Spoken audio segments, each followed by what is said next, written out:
มาตำมักลุงจนเด็กพี่น้องเอาไหนเอาเพชรบ่เอาเพชรบ่บ่เอาประมาณ50 มากนี่ทานผสมเบิ่ง50 มากเป็นอย่างนี้เป็นงัวใช่เกลือ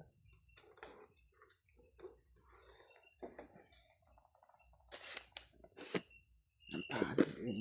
ที่เป็นงัวนี่ตัวชิบหายดิจะชิบหายที่มาปนเป็นงัวกับเจ้าใส่ลายเซฟลายนะ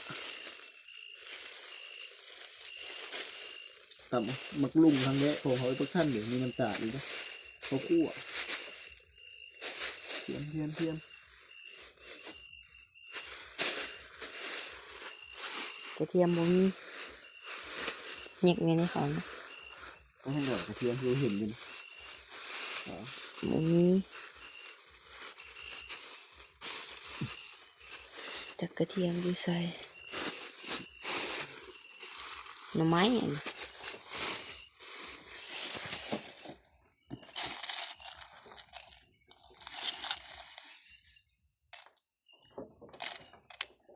กระเทียมเลยหน่วยมีกระเทียมที่เป็นกลิ่น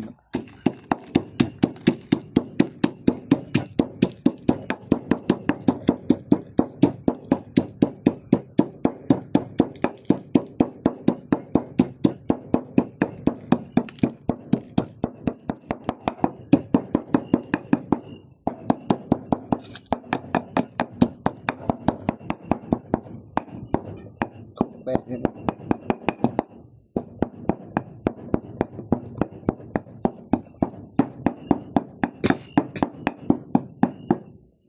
เลยแหละ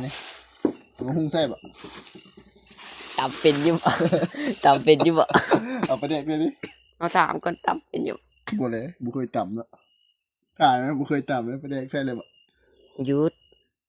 เอาอย่างไส้แบบนี้ปาดมะเขือนะใส่ก้อนเขาเรียกใส่มะเขือบ่เคยต่ำหุ้งปาด2 เปียงปาดอีกเปียงนึงปาดตอนน้อยๆนะง่ายเด้อบ่เคยต่ำมักลุงได้แล้วปลาแดกใส่เลยได้แล้วอย่าตำเละเลยบัดยำเขาตำหัวใส่ลายเสียบลายเนาะใส่ลายเสียบลาย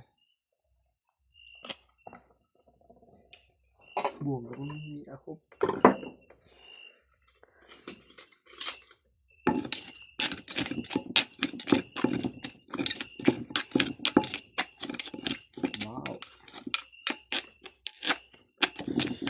หุงลุงมันเนี่ยบะหุงลุงเนาะมาแต่ปากมันเอาโอ้โหแซ่บดูว่าเคยตัดหุงเพื่อเด้อ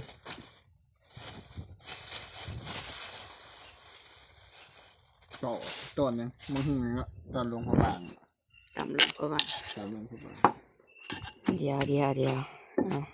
ใส่มะนาวใส่ถ่ายมาโอ้โหมะนาวน้ำเยอะมากกินสุ่มตอนดึกขี้แตกเลยจะได้ข้าวนอนดิกากินอยู่บ่ยันขี้แตกคืนมันจะกินอยู่เว้ยตำ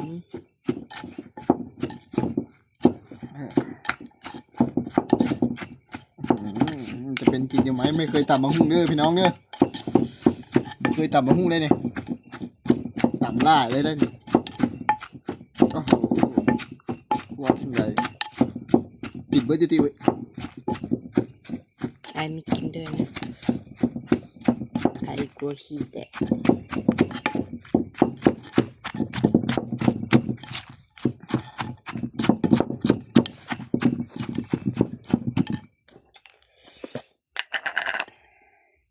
ใส่หน่อยๆก่อนเดี๋ยวใส่ลายเดี๋ยวสังซิมมึงพอแล้วมันหวานพอแล้ว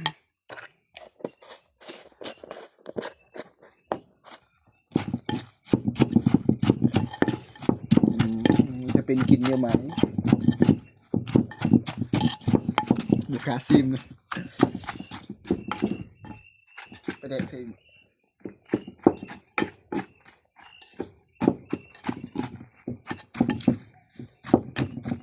ได้แล้วซิมเบิ่ง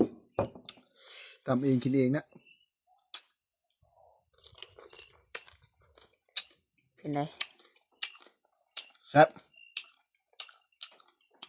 แซ่บกดหยุดไหม กี่แตกกลางคืนนะ เป็นได้ ได้อยู่ เป็ดเนาะโอเค